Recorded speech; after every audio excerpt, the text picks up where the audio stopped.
5 seconds.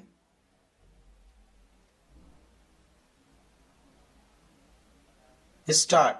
It is the case of the prosecution that on 23/8/2008, Miss Rajlakshmi, the deceased, was murdered by her husband, Mr. Ravi, accused number 2, and her aunt and uncle, that is, Miss Uma, accused number 1, and Mr. Balasubramanian, accused number 3. The factual matrix reveals that the marriage between the deceased Rajlakshmi and the accused number 2 had been solemnized at Arthi Tirumana Mandapam, Vilathikulam on 10/2/2008. At the time of marriage, 50 sovereign of gold jewels and vessels and other item worth rupees 50,000 were given to the husband and his family.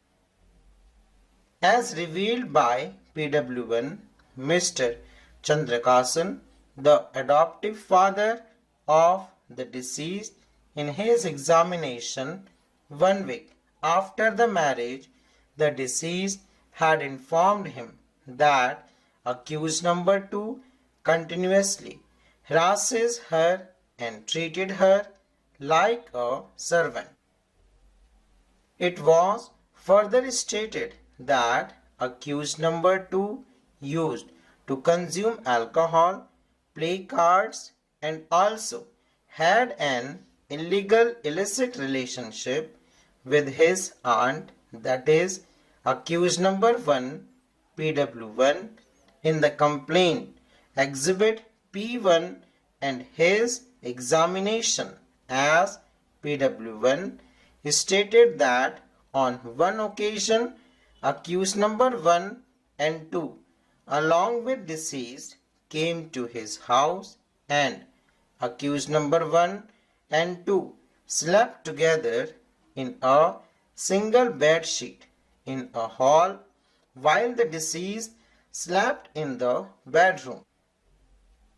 It later came to his knowledge through the deceased that this was not an usual practice at the appellant home. On 23/8/2008, one Arunachalam had informed PW1 that the deceased had consumed pain and had been taken to the local hospital. It was upon receiving the said information, PW1 and his wife PW2 had come down to Government Hospital Kovilpatti and found the dead body of deceased in the mortuary. Subsequent thereto, PW1 gave a written complaint to the Sub-Inspector of Police, PW15, Exhibit P1, which was registered as crime number 183 of 2008 under section 174 of the Code of Criminal Procedure 1973. It is highlighted that none of the accused person, that is, the appellants, informed the PW1 or the family of the deceased of her death. The contents of the complaint reveal glaring details of the disturbing circumstances and troubles that the deceased was being subjected to by the appellants at the time of her marriage, and the said details have been substantiated and corroborated by PW1 in his cross-examination. The wife of PW1, Miss Surya Kalavati, has also adduced identical circumstances, her evidence, which affirm the allegation of the de facto complainant. Notwithstanding thereto, such evidences need to be tested on the anvil of consistency with the circumstances. Since the deceased has passed away within a period of 6 months from the date of her marriage, the investigating officer IO PW20 had also made arrangements to conduct inquiry by Revenue Divisional Officer PW17.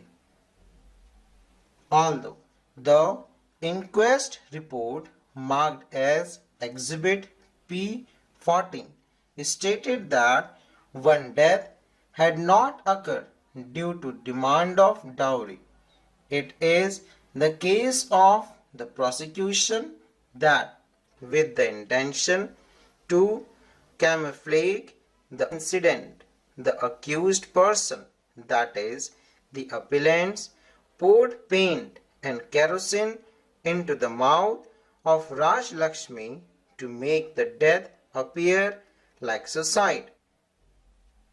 The said assertion of the prosecution is substantiated with medical evidence which reveal ante-mortem injuries sustained by the deceased. The post-mortem report, that is Exhibit P3, prepared by Dr. Venkatesh PW10, revealed that 3 external injuries over the left upper arm, left shoulder, right shoulder, and neck and the hyoid bone was found to be broken. The post-mortem report prepared by Dr.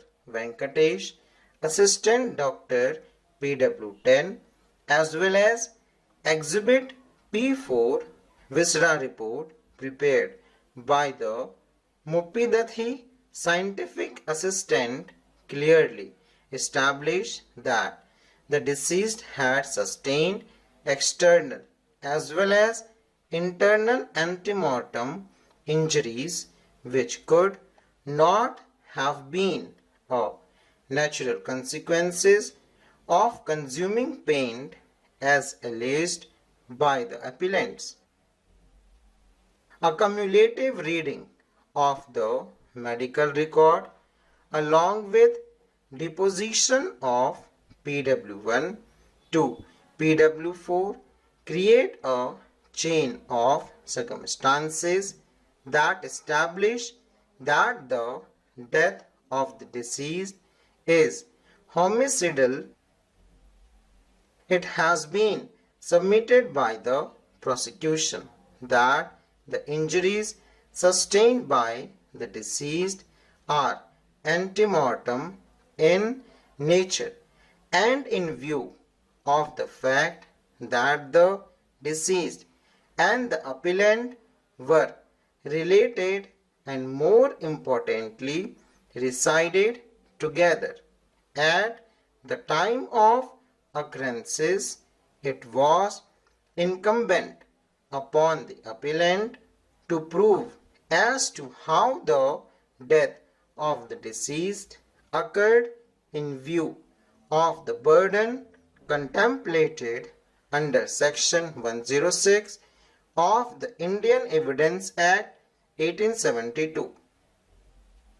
In this context, it is the prosecution case that the appellants have not only failed to offer any alternative explanation so as to the cause of death of the deceased, but also failed to dent of prosecution version vis-a-vis their sole presence at the scene of the alleged offense, thereby being unable to negate the contention that no one else could have inflicted the said injuries on the body of the deceased, full stop.